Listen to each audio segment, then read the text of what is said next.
Benito Juárez, abogado, político y presidente de México. El día 7 de julio de 1859, en el puerto de Veracruz, el presidente Benito Juárez expidió el paquete legislativo que conocemos como hoy en día leyes de la Reforma. Su objetivo principal fue la experimentación de la Iglesia y el Estado, pues en el México que de esa época el poder de la primavera era bastante fuerte de la influencia en la decisión más importante de la política nacional para favorecer totalmente a los conservadores. Dentro de esas leyes conocemos las siguientes. Ley de Juárez. Ley sobre la administrativa de justicia y orgánica de los tribunales de la Nación, del Distrito y Territorios, también conocida como la Ley de Juárez, fue promulgada el 23 de noviembre de 1855 por Benito Juárez.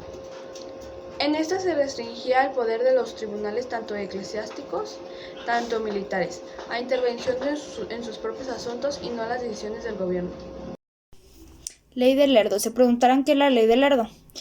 La ley de Lerdo fue expedida el 25 de junio de 1856 en México, que decretaba la venta de particulares a las propiedades rurales de la Iglesia Católica y las corporaciones civiles, con el fin de fomentar la actividad económica, crear una clase media rural y obtener impuestos de las mismas.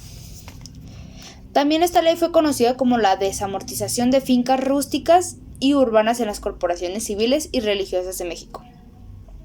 Se llamó Ley de Lerdo debido a que su principal promotor fue Miguel de Lerdo de Tejeda, ministro de Hacienda en aquellos entonces. La Ley de Lerdo formó parte de las leyes de la Reforma expedidas entre los años de 1855 y 1861 con el sistema político liberal de México, los cuales iniciaron una reorganización del gobierno y separación del Estado y la Iglesia Católica. Sin embargo, esta ley también tuvo su contenido, que es la desamortización de los bienes en manos de la Iglesia y corporaciones civiles, que no estaban bajo producción activa, pasarían al poder de civiles, quienes aprovecharían esas tierras y generarían producción para las tierras. Los terrenos sin propietarios se subastarían al mejor postor, ya que esto tuvo una consecuencia que fue que la mayor parte de las propiedades se pasaron a manos de los extranjeros. Cada propiedad sobre el que se aplicaría esta ley deberá tener un contrato legal de alquiler y uso. Se establecieron impuestos y multas para la administración de dichas propiedades. Tuvo sus consecuencias, como numerosas fincas y propiedades pasaron a manos privadas. Se dio inicio a una prolongada y difícil relación entre el gobierno mexicano y la Iglesia Católica. Muchos indígenas perdieron sus tierras ya que no podían pagar el monto de estas. Se agravó el conflicto ideológico entre conservadores y liberales, lo cual generó el Plan de Tacubay, cuyo fin era derogar la Constitución de 1857, y esto fue lo que produjo la Guerra de las Reformas o la Guerra de los 3 años. Ley de la nacionalidad de los bienes eclesiásticos, 12 de junio de 1859. Ley de la nacionalización de los bienes eclesiásticos. Completa la ley de desamortización de los bienes eclesiásticos o la ley de Lerdo, con un cambio importante de los bienes. Ya no pasaban a manos de los rentistas, o sea, el clero. El matrimonio civil fue expedido en Veracruz el 23 de julio de 1859.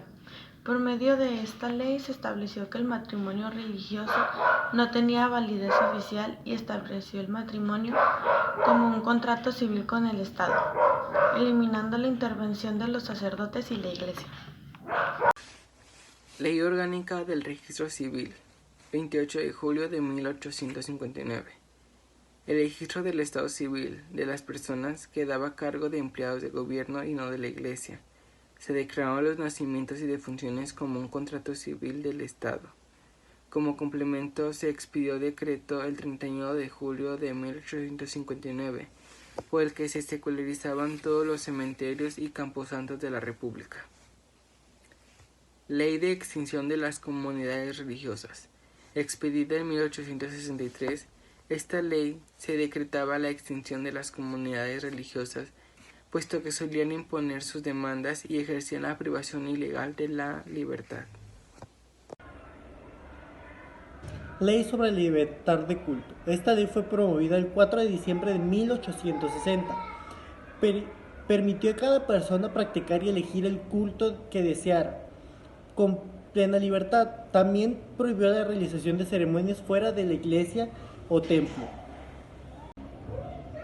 Posteriormente, al regresar el gobierno a la capital de la República, fueron distintos dos decretos que redondeaban a la reforma del aspecto de la religión iglesia a Estado.